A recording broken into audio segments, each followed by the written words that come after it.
这个圣经记载在以赛亚书30章18节到22节，然后我来念，大家来看。耶和华必然等候，要施恩给你们，必然兴起，好怜悯你们。因为耶和华是公平的上帝，凡等候他的都是有福的。百姓必在锡安，在耶路撒冷居住。你不再哭泣，主必因你的哀求的声音施恩给你。他听见的时候，就必应允你。主虽然以艰难给你当饼，以困苦给你当水，你的教师却不再隐藏。你眼必看见你的教师，你或向左，或向右，你必听见后面有声音说：“这是正路，要行在其间。”你雕刻的偶像所包的银子和铸造的偶像所镀的金子，你要玷污，要抛弃，好像污秽之物，对偶像说：“去吧。”讲到今天一节目是要讲到题目是我们要走正路。弟兄姐妹，大家平安。在讲到之前我们母亲节的活动我们请我们的母亲站立我们有一份礼物要送给我们的妈妈，来，妈妈们请站立一下。来，我们青少年已经给了，已经发了都给了。好，我们这些妈妈辛苦你们了。好，牧师再补充一下下个礼拜天有一个全教会的趣味竞赛。其实这个很重要，就是因为我们现在有分台语堂跟华语堂。其实很多长辈说他们也不认识年轻人，然后年轻人其实也不认识长辈。那我们尽量透过这样的活动让我们混龄玩在一起让长辈可以认识晚辈让我们年轻人可以因为配合长辈，我们在游戏当中我们变比较慢，来配合他玩这样的游戏所以牧师在这边呼吁一下希望我们在座的，如果你还没有登记的因为我们下礼拜只有1堂而已，你也不用太早要离开就一起来玩这个游戏好，我们一起低头来祷告。天父上帝，我们满心感谢赞美你，谢谢你，谢谢你赐下妈妈，在我们每一个人的生命当中成为我们很大的帮助跟祝福。也谢谢主，你爱世人，设立教会，成为每一个弟兄姐妹属灵的妈妈，透过教会来喂养我们，透过教会来保守看顾我们。愿你的灵与每位弟兄姐妹同在，让我们能够安静我们的心，开启我们的灵，领受你的话语，祷告祈求，奉靠耶稣基督的名，阿门。今天我们所读的以赛亚书30章的背景，所呈现的一个主题，其实也就是整本圣经很重要的一个主题，就是当犹大国遭遇到很大的危难，亚述这个敌国攻击的时候，以赛亚先知一直跟他们讲：你们不要把盼望倚靠在你们下面的埃及这个强国，要独独信靠可以成为你们永远帮助你们的一个上帝。上帝通过圣经在历世历代不断对他的信仰群体在说话，一直在强调的也是这个问题。在信仰的旅程当中，也在我们的生命过程当中，我会遭遇到很大的一个困难，甚至是重担，甚至很多的引诱试探不断的临到我们的身边，我们的家庭。这个时候，我们要做一个选择，我们是像以色列的百姓一样，他们选择依靠外表看起来非常强悍的一个埃及。这个埃及，因为他依靠过度，埃及成为他们的偶像。他期待透过埃及这个偶像，他可以来满足他们的欲望，甚至可以给他们真正的平安。可是我们这样想，如果依靠埃及，依靠这个偶像，可以有真正的平安，那我们就去依靠吧。今天的经文22节有这么说到：你所雕刻的偶像，是用银香的，用铸造的偶像，用金镀的。这段到底在说什么？这段也告诉我们，当耶稣接续摩西，带领第二代的百姓过约旦河进入迦南地，耶稣吩咐以色列百姓，耶和华是圣的上帝，他绝对不允许用其他的神明来代替他。在约书亚记24章20节，约书亚跟百姓说：“我和我的家必尽侍奉耶和华，你们可以选择不要。”可是百姓怎么说？他就问百姓，百姓说他们要，好，你们要可以。耶稣对他们说：“你们若离开耶和华去服侍其他的神明，耶和华在祝福你之后，耶和华给你福气之后，但是当你去敬拜其他的神明，耶和华会把你的福气拿走，不止拿走，还会降灾祸给你，并且除掉你。”我们知道以色列百姓，他们大声的说：“我们要侍奉耶和华上帝。”这是当初以色列百姓对耶和华上帝所做的信仰的告白。5月23号，我们目前有一位姐妹报名要受洗。其实我们都知道，5月10几号，牧师在5月14号晚上有个7点半到9点纪要真理班，其实是为了特别他开的。所以他已经这几年有在教会出入，也参加了很多纪要真理班。但是牧师那天晚上要非常讲得更清楚，你要很清楚，你要哪一个？我想在座的我们大部分都是基督徒。我想我们当初在受洗的时候，我们都有这样的立约，对这样的立约，也做这样的一个信仰告白。可是我们就像这些以色列百姓一样，我们人真的是很软弱，我们很快就忘记了。经文写的，当耶稣走了，当那些第一代的长老有看过耶和华行的神迹，那些长老也离开的时候，以色列的百姓开始行耶和华眼中看为恶的事情。一个信仰要持守，要坚持，竟然是这么的一个困难。一直到先知以赛亚的时代，敬拜偶像一样是以色列最大的问题。可能有人说，不是，到底敬拜偶像有什么样的问题？当我们在讲敬拜偶像的时候，绝对不是和其他那些卖神明的人说的。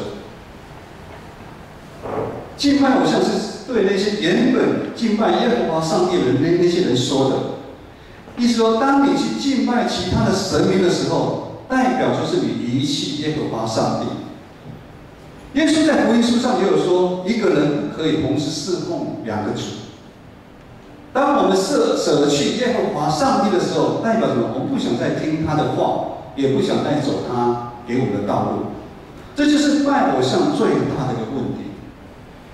以色列人该用很多的时间去雕刻偶像，用金用银让他们当作衣服来穿上，要所敬拜的偶像来满足他的需要，因为上帝给他们的感觉怎么样？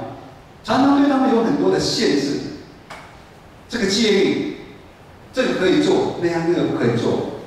上帝没办法满足那个以色列百姓他们的私心跟欲望。原来以色列百姓拜偶像最大的原因就是什么？他们要成为上帝。在21世纪，阻挡基督徒的心渐渐远离上帝的偶像越来越多。这些偶像吸引基督徒很认真打拼去追求世间上如花如草的东西，这些外表看起来非常的吸引人，我们说致命的吸引力，看到你就受不了。但有一天，这些东西都会如草一样枯掉，如花怎么样谢掉。不管是不管是在金钱、财务上面的追求过度，我们看到目前的股市，全民皆兵啊。可能你们没有经过万点的时代，那个时候是连卖菜的都在玩股票。可是现在听说连高中生都在玩股票，也就是说，那个是一个很吸引人的地方，甚至扣头来规划，担心要防止养老金，甚至于在权力、地位、面子上的那个争取，这是让孩子从小就活在一个竞争的一个行列，要读好的学校，分数要排名在前面。好像这些追求的背后，其实很大一个原因、一个目的，就是好像只有这一些东西，才可以让我们有安全感，让我们当父母的有安全感，让我在活在这个社会上面，我有满足，我有成就感。意思说很明显的，21世纪很多的基督徒已经不再把上帝放在第一位，这是一个非常吊诡的一个事情。尤其在普遍富裕的台湾，教会受世俗化的影响越来越大，尤其在贪婪这个部分，是目前基督徒遭遇到最大的危机。贪婪让人产生骄傲，贪婪让人不满足。使徒保罗说，贪婪就是拜偶像，贪婪遮蔽了我们的眼睛，让我们看不到哪一个是真的，哪一个是假的。贪婪让我们感受不到上帝在我们每一个人每一天里面的恩典到底有多么大。贪婪让我们忘记上帝是忌邪的上帝，上帝是嫉妒的上帝，上帝会嫉妒就好像我在跟志梅牧师交往的时候，我看他跟其他男孩子讲，我就嫉妒，类似这样子，真想来把他这边有人在笑来把刀去把他杀一样。上帝，我们都是上帝的心腹。上帝看我们跟其他生命，上帝会嫉妒，是忌邪的。他们让我们忘记上帝其实是会及时审判的上帝基督徒其实一个很大跟外面拜神明的不一样，就是不怕神，不怕神。以前牧师以前在拜神的时候，其实很怕我拜的神。可是我感到基督徒好像不是很怕上帝，很怕上帝。牧师不知道你目前生命中所依靠的偶像是什么？是好像埃及那个看起来很强的一个国家，你期待他给你真正的平安、安全。不要忘记历史一直告诉我们，整个以色列到最后一样会被吞吃掉。今天19节到20节是这么说的。牧师来读一下20节。虽然以艰难给你当饼吃，以困苦给你当水，你的教师却不再隐藏，你眼必看见你的教师。如今这个群在以赛亚先知时代的以色列百姓，他们进到迦南地之后，他们受迦南文化的影响，他们信靠偶像，他们倚靠偶像，他们的心被偶像所污染了。他们成为一群悖逆上帝的子民，以至于上帝用其他的国家，不管是亚述，不管是巴比伦，来对他的攻击，把他们的人全部掳到其他国家。在我们来看，上帝真的好无情但实际上又是上帝用心良苦的希望。上帝总是不愿看到他的百姓继续沉沦下去。上帝用患难当作饼，用艰难当作水来锻炼他们。牧师刚讲，上帝是嫉妒的上帝，是忌邪的上帝。主也是公义审判的上帝。但是我们的上帝，他更是愿意救他百姓的一个上帝。主所爱的，他一定管教。这个是每一个你要到教会接触这个信仰的必经过程。你不要以为说，我本来拜外面的神明，我现在来拜基督徒的神明，我一定会一帆风顺，不是。一定会有一个必经的过程，上帝会操练你。你可能从小在教会长大，当你更认识上帝的时候，你这个操练的必经过程才是要开始的。上帝的管教就好像火，将原本我们生命不属于我们的东西把它拿掉。所谓的真金不怕火炼，我们每个人在上帝的眼中都是真的金子，可是一定很多蠢的变成 K 金的。上帝用火要把我们身上一些不是真的金子把它除掉。就好像当初以色列百姓在旷野的情况是一样的。上帝用饥饿来训练他们，上帝用给他们每一天给他们的分量来训练他们，上帝施恩他们，上帝用玛纳的恩典让他们经历神迹奇事。牧师也不知道你在信仰的过程当中，从小长大一直到现在，或者是你是第一代的信徒，你的初信的过程当中，那是一段让人感觉上内心很艰难的时刻。我在讲的是我自己的历程，我觉得刚初信那段是非常艰难的。为什么？当上帝的话一直进到我的心，当上帝透过这个信仰群体，让我慢慢经历上帝那个爱，经历上帝原来是真正的一个神的时候，我的心就好像海绵一样，怎么样？一直要在吸收那个爱，吸收那个上帝的爱，以至于我原来的身体会渐渐的更新，成为新造的人，让我渐渐想要离开原来那个我。人在基督里就是新造的人，旧事已过。但是我们都知道，那个原本的我，却不是那么容易放手让你走开。所以在初信、在追求的过程中，当你想追求的过程当中，这两股力量常常在拉扯。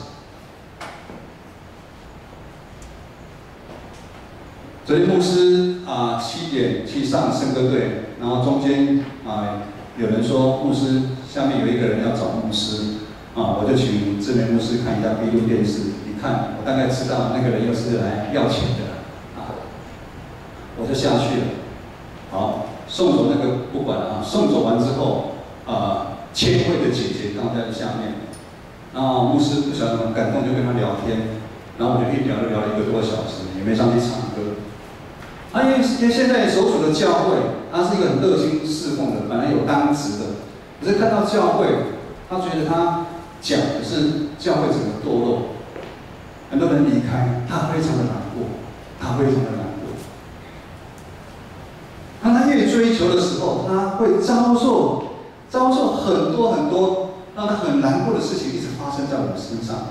当我们也是一样，当我们上帝的话越进到我们心里面，我们越想要更新，可是原来那股会拉扯我们。这样的情形就好像以色列百姓，上帝当初带领他们去迦南美地是怎么样？是一个流奶与蜜的地方，但是以色列百姓却受偶像许多的吸引跟辖制，他们内心的罪恶生根他们很多心怀意念，恶的心怀意念没办法做调整。当我们看整个以色列历史，上帝有一样透过众先知对他们喊话，教导他们，引导他们，甚至将患难给他们当作饼，用坚固给他们当作水喝。弟兄姐妹，信仰是一条需要不断被上帝锻炼的旅程，我们要不断被上帝修剪。有的人害怕被修剪会亏欠，甚至离开教会，甚至不想让上帝修剪。但是我们是那么的不完全，我们是那么的污秽，那么肮脏。上帝会将我们最在意的部分，而我们最在意的部分，却是上帝最不在意的部分的那一部分，一个一个拿走，一个一个将我们身上都除去。我们受伤了，当那个医生在帮我们消毒的时候是非常的痛，把你化脓的部分把你刮掉，让你越来越干净。这是每一个基督徒需要操练的功课。你学不会，就会一直学习下去，学习到。前面的姐姐牧师跟他讲，你要常常仰望上帝。你求神帮助你看到弟兄姐妹可爱的地方，看到教会需要帮助的地方，因为你看太多不可爱的，以至于你可爱的东西你看不到。最后一节最后21节也是我们今天最后很重要的一个第一节经文，我们一起来读好不好？请你或向左或向右，你一定听见后面有声音说：“这是正路，要行在其间。”牧师知道，尤其在现在的21世纪要持守一个信仰，非常的不简单。上个礼拜志明牧师有说了，我们去金门，你要去金门那几天，第一酒不沾回来，那个是非常的不容易。上礼拜完之后，就有很多人在金门当兵过，或者是金门玩了，他说你们金门人好恐怖，他的热，我说那个他是一个热情。我们怎么样持守我们的信仰，真的是不容易。我们在这个社会当中，我们也会走迷失的路，我们可能会做世界一切的肉体上面的诱惑，眼睛上面的诱惑，甚至我们今生骄傲的一个诱惑。当这样的情形发生的时候，也就是在诱惑我们离开转身，离开上帝。但我们不要忘记，上帝永远不会放弃他儿子对他的希望跟盼望。如21节经文所说的，上帝一直在我们后面，他陪伴我们，呼喊着我们，真是他在指示我们哪一条路才是正路。我想，我们从弘毅长老的例子，我们可以知道，当他浪子离开的时候，好事我们只是替他祷告，不是，上帝永远都在跟着他。圣灵用收据的叹息在替他祷告，引领他，激动他。这样的情况，我们离开上帝，就好像我们现在那个幼书有那个折松一样，你让他跑，他会乱跑。那他们跟凯伟就在后边一直追他，那边不能去撞到就会引领他。当我们离开上帝的时候，上帝就是这样子在帮助我们，引领我们哪一条走的路才是对的。圣经在浪子，他因为上帝的话、上帝的爱激动了他，甚至上帝改变他在外面的环境，让他遭遇许多的一个事情，彻底改变他放荡的一个心思意念，将他心中长期错误的想法以及他追求的目标一一要来除去，好像除去我们生命中的一些穿金戴银的偶像一样，让我们把这些偶像当作垃圾，大声的说：“去吧，去吧。”这个的翻译还不够好。莫斯查现代中文译本，他怎么对偶像说吗？对偶像说：“去你的吧！”好像骂三字经一样好像骂三，把这偶像骂三字丢了。这是描述一个人经历使诱复活的那种心境，这是一个描述一个人原本他是一个污秽脏乱的生命，但是当他遇到耶稣之后，他重生时候的那种心境，因为他长期被这偶像这些捆绑着，让他的生命让他喘不过气来。当耶稣的宝血、耶稣的救赎进去之后，他把这偶像丢掉的时候，他用去你的吧把它丢掉。我不晓得大家，耶稣救赎你那时候，你的心境是怎么样？牧师在这个非常有很深的一个体会。在我33岁认识耶稣之前，我的身上有很多的小黑点，这些小黑点就好像好多的偶像叠在我的身上，很多我的不安全感。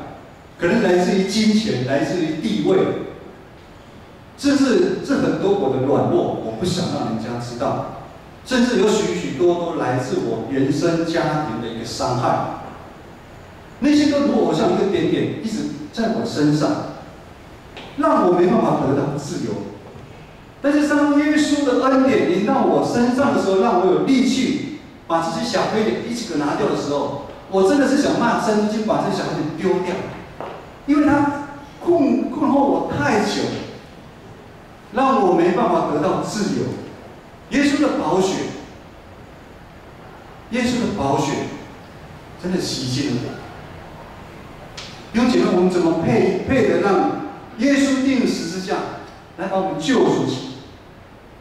浪子的改变仿佛带着感恩的泪水转头当浪子子上帝激动他要再回到家里面的时候，他是带着感恩的内心。我们可以想象，他是带着泪水，一边流着眼泪，一边在笑，往上帝的家来奔跑。回想我们一家在19年前受洗的时候，我们真的是一边流眼泪，一边受洗。受洗完之后，我们在那笑。我们真的是带着眼泪，流眼泪，把眼泪把过去流掉，带着喜乐迎向往上帝的家来跑。我们的生命，浪子的生命，他开始要经历很大的恩典，好像主按时降落春雨、秋雨在土地上，让这个土地怎么样？有五谷新酒及满满油的收成。我们在圣经里知道，我们的上帝，我们的主，早就打开双手，他迎接浪子回来，并且为他准备满满的菜肴。超过这个浪子应该是吓到。弟兄姐妹，牧师不知道你现在遭遇的情况，是不是像浪子一样？你可能没有勇气回到上帝的家，你可能人回来，但是你的心还没回来。但是牧师要让你知道，上帝的爱永远在等候。今天是母亲节特别的主日，牧师要感谢主，在世间赏赐一个妈妈。可能你的妈妈并让你认为并不是一个好妈妈。你是因为你还没当妈妈，你还没当爸爸。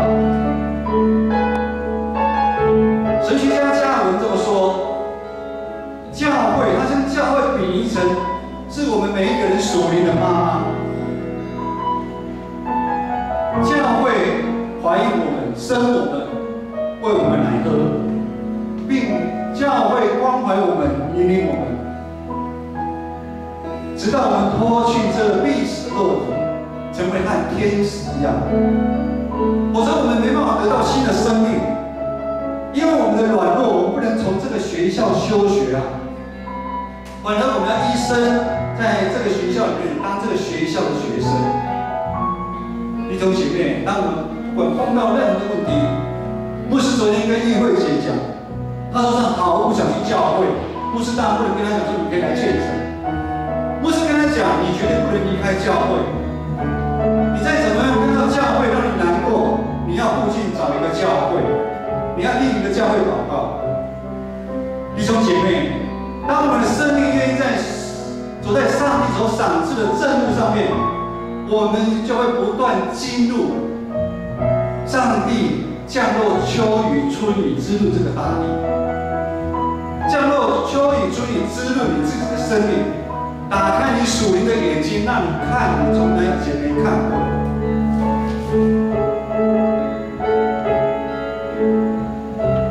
你的财宝在哪里？你的心也将在哪里？我们狭隘的眼睛还在追求那些世人所认为的珍宝吗？唯独依靠耶稣吧。耶稣将帮助我们勇敢地面对我们生命中的高山低谷。耶稣用他牺牲流的宝血，将我们所有的罪会洗净。唯独依靠耶稣吧，耶稣会将我们属灵的眼睛打开，帮助我们生命当中，我们每一天竭力去追求那永不朽坏的珍宝，并且让我们时刻去经历到那真正在地如在天。那个平安跟喜乐，这个才是我们一直要追求的。我们一起起立来让敬拜团带领我们来唱这一首《唯独依靠耶稣》。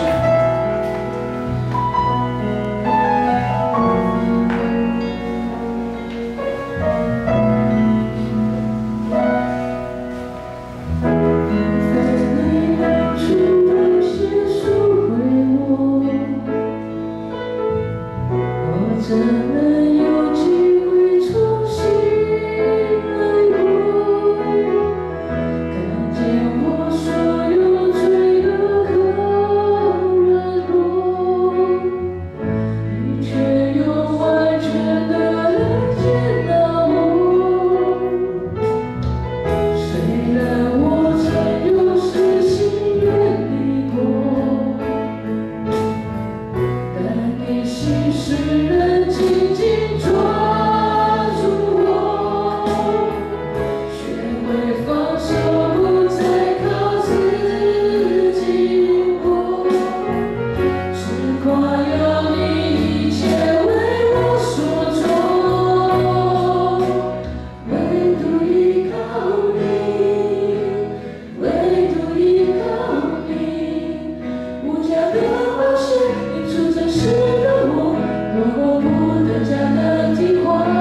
主啊，求你帮助我们，求你帮助我们在生命当中，我们唯独依靠你，唯独依靠你的宝血、你的救赎，洗净我们一切的污秽，洗净我们常常对我们自己的控诉，洗净我们的软弱，洗净我们的骄傲，让我们单单的仰望你，耶稣。